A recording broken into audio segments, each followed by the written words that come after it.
ഒമാനിൽ സ്വകാര്യ മേഖലയിലെ സ്ഥാപനങ്ങൾക്കിടയിൽ പ്രവാസി തൊഴിലാളികളെ താൽക്കാലികമായി ട്രാൻസ്ഫർ ചെയ്യുന്നതിന് അനുമതി നൽകിയിരിക്കുകയാണ്. നിബന്ധനകൾക്ക് വിധേയമായി പരമാവധി 6 മാസത്തേക്കാണ് പ്രവാസി ജീവനക്കാരെ കൈമാറ്റം ചെയ്യാനാവുക. റോയൽ ഡിക്രി 53/2023 ആർട്ടിക്കിൾ 1 പ്രകാരം പുറപ്പെടുവിച്ച തൊഴിൽ നിയമത്തിന്റെ അടിസ്ഥാനത്തിൽ ജീവനക്കാരുടെ കൈമാറ്റം നിയന്ത്രിക്കുന്നത് സംബന്ധിച്ച തൊഴിൽ മന്ത്രാലയമാണ് ഇതുമായി ബന്ധപ്പെട്ട 730/2024 നമ്പർ തീരുമാനം പുറപ്പെടുവിച്ചിരിക്കുന്നത്.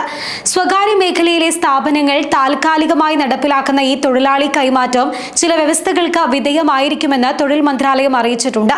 അതിൽ ഏറ്റവും പ്രധാനം സ്വദേശികൾക്കായി മാത്രം നിശ്ചയിക്കപ്പെട്ട അഥവാ ഒമാനൈസ് ചെയ്ത തൊഴിൽ മേഖലയിലേക്ക് പ്രവാസി തൊഴിലാളിയെ ട്രാൻസ്ഫർ ചെയ്യാൻ പാടില്ല എന്നതാണ്. അതേസമയം തൊഴിലാളിയെ അയാളുടെ വർക്ക് പെർമിറ്റിലുള്ള പ്രൊഫഷന്റെ അതേ വിഭാഗത്തിലുള്ള ഒരു പ്രൊഫഷനിലേക്ക് മാത്രമേ ട്രാൻസ്ഫർ ചെയ്യാൻ പാടുള്ളൂ എന്നും നിയമത്തിൽ വ്യക്തമാക്കുന്നുണ്ട്.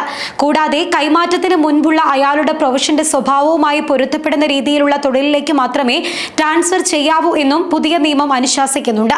മറ്റൊരു സ്ഥാപനത്തിൽ ജോലിക്ക് മാറാനുള്ള തൊഴിലാളിയുടെ സമ്മതമാണ് മറ്റൊരു പ്രധാന വ്യവസ്ഥ.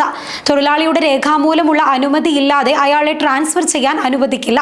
തൊഴിലാളി നിർബന്ധമായും 6 മാസത്തിൽ കുറയാതെ അദ്ദേഹം ട്രാൻസ്ഫർ ചെയ്യപ്പെടുന്ന സ്ഥാപനത്തിൽ ജോലി ചെയ്ത ശേഷം മാത്രമേ മറ്റൊരു സ്ഥാപനത്തിലേക്ക് ട്രാൻസ്ഫർ പാടുള്ളൂ എന്നും നിയമം അനുശാസിക്കുന്നുണ്ട്.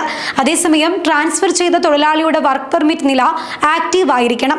കൂടാതെ വർക്ക് പെർമിറ്റ് കാലഹരണപ്പെടുന്നതിന് മുൻപ് അത് 6 മാസത്തിൽ കുറയാത്ത കാലാവധി ഉണ്ടായിരിക്കണമെന്നും നിർബന്ധമുണ്ട്. തൊഴിൽ മന്ത്രാലയം 2 സ്ഥാപനങ്ങളുടെയും സേവനങ്ങൾ താൽക്കാലികമായി നിർത്തിയിരിക്കരുത് എന്നതാണ് ട്രാൻസ്ഫറിനുള്ള മറ്റൊരു നിബന്ധന. ഓരോ തൊഴിലാളിക്കും 1 വർഷത്തിനുള്ളിൽ ട്രാൻസ്ഫർ കാലയളവ് 6 മാസത്തിൽ കവിയാൻ പാടില്ല. 2 സ്ഥാപനങ്ങൾക്കും മന്ത്രാലയത്തിന് സാമ്പത്തിക ബാധ്യതകളൊന്നും കുടിശ്ശികയായി ഉണ്ടാവാനും പാടില്ല. കൂടാതെ ഇരു സ്ഥാപനങ്ങളും നിർദ്ദിഷ്ട ഒമാനൈസേഷൻ നിരക്കുകൾ പാലിക്കുന്നതിൽ പ്രതിജ്ഞാബദ്ധരായിരിക്കുകയും വേണം. ഒരു സ്ഥാപനത്തിൽ നിന്ന് ട്രാൻസ്ഫർ ചെയ്യപ്പെടുന്ന തൊഴിലാളികളുടെ ശതമാനം ആ സ്ഥാപനത്തിൽ ആകെ രജിസ്റ്റർ ചെയ്ത തൊഴിലാളികളുടെ 50% കൂടരുത്. ഒരു സ്ഥാപനം കൈമാറ്റത്തിലൂടെ സ്വീകരിക്കുന്ന തൊഴിലാളികളുടെ ശതമാനവും 50% കൂടരുത് എന്നും നിബന്ധനയുണ്ട്. രജിസ്റ്റർ ചെയ്തിരിക്കുന്ന തൊഴിലാളികളുടെ എണ്ണം അതിനായി തയ്യാറാക്കിയ ഫോമിൽ മന്ത്രാലയം രജിസ്റ്റർ ചെയ്തിരിക്കണം.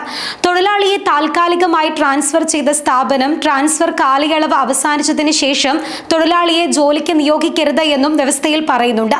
കൈമാറ്റം ചെയ്യപ്പെടുന്ന തൊഴിലാളിക്ക് അയാൾ ട്രാൻസ്ഫർ ചെയ്യപ്പെട്ട സ്ഥാപനത്തിൽ നിന്ന് ലഭിക്കുന്ന വേതനത്തിൽ കുറയാത്ത വേതനം അതേ ആനുകൂല്യങ്ങളും വ്യവസ്ഥ പ്രകാരം ലഭ്യമാക്കണം.